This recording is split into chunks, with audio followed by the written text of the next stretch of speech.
Hello, I'm Lawrence and I'm on a quest to uncover all of the memos that Britain and America lost in the pond, and one of those memos pertains to the great outdoors, Mother Nature, David Attenborough's spare bedroom. I might have made that one up. Both countries are enriched with the kind of landscape that make you want to go, forget quarantine, give me the evergreens, some aubergines and a pack of wolverines, perhaps not that last one. And each boasts stunning protected areas known more commonly as national parks. Perhaps my favourite is the Lake District, the largest and most visited national park in England, and the second largest in the UK behind the Cairngorms in Scotland. With its sprawling countryside, expansive lakes, and people in flat caps, it's enough to make me adopt the cadence of a country file host. In all, the UK has 15 designated national parks. For context, that's more than California, which is almost twice the size. But then, everything's bigger in America. As I reported 6 years ago in an article that was subsequently regurgitated with oddly identical wording by the Daily Mail, who didn't cite me as a source, 11 states are larger than the UK. By sheer coincidence, the same number of US national parks make the Cairngorms look smaller than my front garden, and I don't have one. With America made up of so much land, it's not surprising that its national parks are so embarrassingly substantial, but even I couldn't quite conceive that its two largest dwarf not just the Cairngorms, but the nation of Wales. And so, without further sand dunes, let's take a look at those US national parks that dwarf Britain's biggest. President Theodore Roosevelt said that in the Grand Canyon, Arizona has a natural wonder which is in kind absolutely unparalleled throughout the rest of the world, except for my mustache. Surprisingly though, it's the smallest US national park on this list. In 2019, the National Park Service, accounting for public and private land, recorded an area of 4,800 kilometers squared. That's about 1.1 Cairngorms. So okay, in that sense, it doesn't exactly dwarf it, but like every other entry on this list, it's larger than Rhode Island. And if you could stretch the Grand Canyon into a single straight line, none of us would survive the resulting earthquake. No, if you could stretch the Grand Canyon into a single straight line, it would travel from the top of the Cairngorms to the bottom of the Lake District. Also, Britain's second tallest mountain is located in the Cairngorms. It's called Ben Macdui, which comes from Scottish Gaelic meaning Macduff's Hill. I will hereafter refer to it as Macduff's Hill because, you know, Shakespeare, but also because I'm not convinced I know how to pronounce Macdui. Anyway, the Grand Canyon's north rim tops out at twice its height.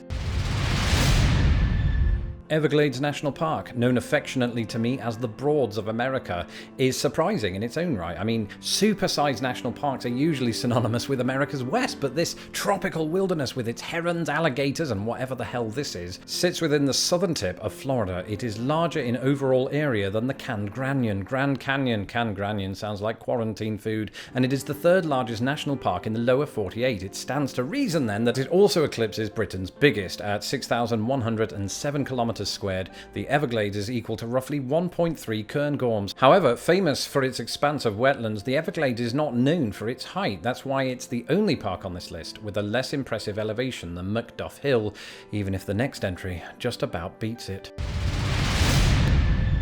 High up in the Arctic region of Alaska, one of America's lesser-known national parks is quietly and frigidly providing spectacular views of nature at their most surprising. Like the Everglades, it has sprawling wetlands, but also unfathomable sand dunes and snow-capped mountains. It's also larger than Delaware. Among the least visited national parks in the country, this 7,000 square kilometers of land equates to 1.6 Cairngorms, and its tallest mountain, named Mount that, is just 470 feet taller than Macduff. So okay, this one doesn't exactly set the world on fire, but our next entry might.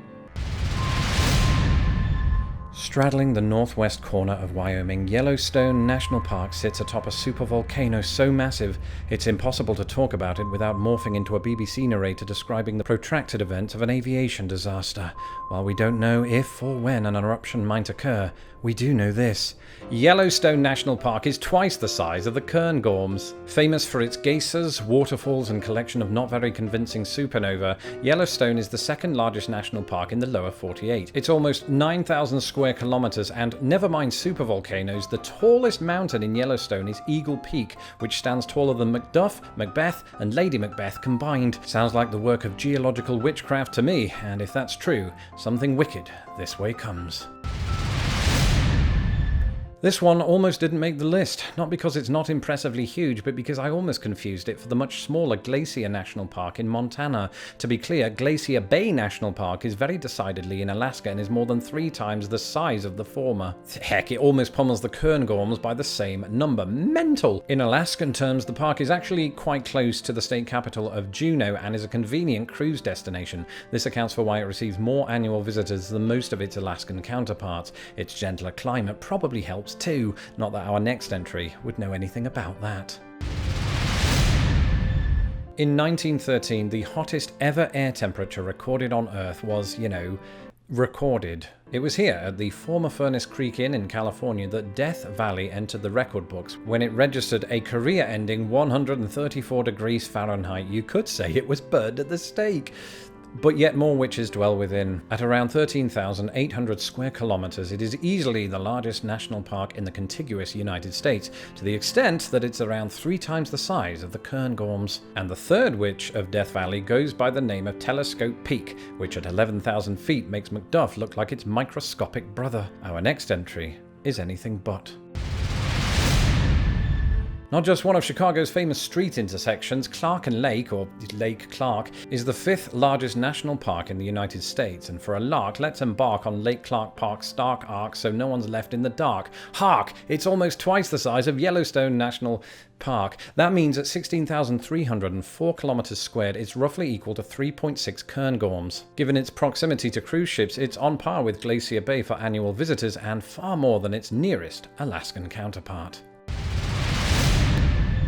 Just a tad larger than Lake Clark, my cat, no that's my cat, Katmai National Park is what you'd get if you took the average area of Connecticut and New Jersey. The park is named after one of my new favourite peaks, a large stratovolcano with a wide crater lake just casually hanging out on top. It's a good 2,500 feet taller than Macduff and, to further the Macbeth reference, does look a bit like a cauldron. And if that wasn't enough, the park by itself is 16,500 square kilometres, or, 3.7 Cairngorms. And you ain't seen nothing yet. At this point in the video, I'm going to pause and take a moment to think about the biggest thing I've ever seen, and then remember that that still doesn't include the 3 largest national parks in America. The 3rd largest of those is Denali National Park and Preserve, which weighs in at approximately 4.4 Cairngorms, or, Slovenia. It's perhaps not surprising that Alaska, a state whose total area is 7 times larger than the UK, protects such unfathomable stretches of land. But with Denali, there's also the small matter of the focal point. Reaching at a height of 20,000 feet, it's almost 5 times as tall as Macduff, and 4.5 times the size of Ben Nevis. No other peak in North America measures up, but the park itself is not even the largest in Alaska. I contend here and now that no national park in America bears a more epic name than the Gates of the Arctic. One day I will enter the park with sword and armour and take up arms against Steve the Ice Dragon. Until then though, from my dwelling in Chicago, I can only marvel at its monstrous size. The park, not Steve. At 34,000 square kilometres, it's the size of not only 7.5 Cairngorms but 1.7 Waleses and 2.5 Northern Islands. Situated entirely north of the Arctic Circle, it is the least visited member of the national park system. This might also have something to do with the fact that there are no roads anywhere in the park. Imagine navigating Belgium on foot. That's how big it is. That said, despite being bigger than Rhode Island, Delaware and Connecticut combined, it's nowhere near the biggest.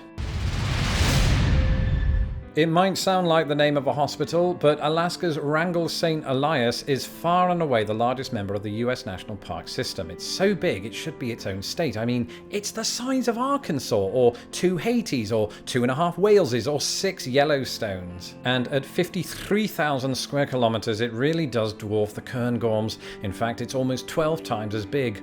Cozying up to the Canadian border, and I don't think this gets emphasized enough, the park is adorably shaped like a baby Alaska. And if that's the baby, just imagine how big its mother is. If the park ever became the 51st state, it would be the 29th largest in the Union. On top of that, it boasts America's 2nd tallest peak and 4th highest volcano, one that violently erupted 2,000 years ago. Its name? Mount Churchill, named for a British statesman you might have heard of. As Churchill himself once said, Now is not the end, it is not even the beginning of the end, but it is perhaps the end of the beginning. Actually, it's just the end. Thank you for watching. Let me know in the comments below which national park you're most excited about visiting once all of this blows over. Don't forget you can follow me on Twitter at LostInThePondUS, and don't forget to subscribe to my channel so that my videos don't get lost in the pond. A big super volcano-sized thank you to all of my patrons who make these videos possible. Without you, none of this research would be, and if you would like to become a patron of Lost in the Pond, you can do so at patreon.com/lostinthepond. That way, you get to join our secret live streams. And we're live. I think it looks pretty dapper. You think it looks pretty dapper? Do you think I look pretty dapper? I don't right now. You look lovely. Do I? Yeah. That's kind. I like you. Thank you. You're welcome.